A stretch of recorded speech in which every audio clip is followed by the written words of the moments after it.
So let's consider here the motion of a charged particle in an electric field. So suppose we have two parallel plates creating a uniform electric field between them, and the charged particle is fired horizontally between them. So the electric field is given by this equation, where V is the potential difference between the plates, and the electric force on the particle is equal to QE. And so the acceleration of the particle has a magnitude of QE over m, or QV over md. So because the electric field is vertical, the acceleration is vertical in the y direction. And so in the horizontal direction, there is no acceleration, and the x component of the velocity remains constant. While in the vertical y direction, the acceleration is given by this equation, and it is constant because the electric field is constant in both magnitude and direction. And so this is similar to the motion of a projectile in the gravitational field, but here the direction of the acceleration can be upwards or downwards, depending on the sign of the charge that is fired, and also the direction of the electric field. Here it is downward, but can be upward.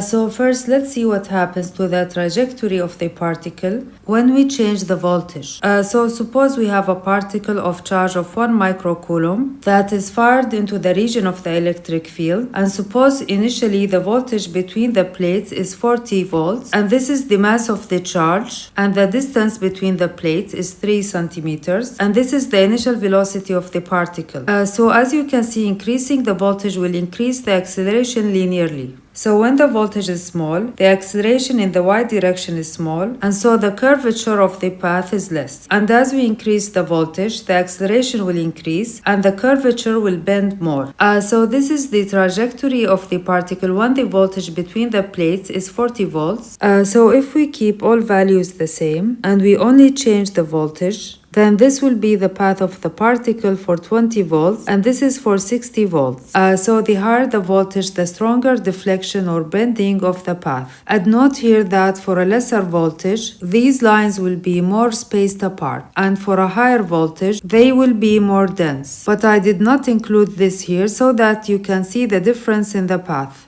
So let's see what happens when we change the distance between the plates, because the electric field strength will increase as it is inversely proportional to D. So the electric field strength does not depend only on the potential difference, but also on the geometry. So this is the path when the distance between the plates is 2 centimeters, and we kept all other values the same. And this is the path when it is 4 centimeters. Also, the initial horizontal velocity is equal to L over T. So a lower velocity means the particle will spend more time in the field, and there will be more vertical deflection. Also, increasing the charge will increase the acceleration, and there will be more bending of the path. And if we increase the mass, the acceleration will reduce and there will be less deflection.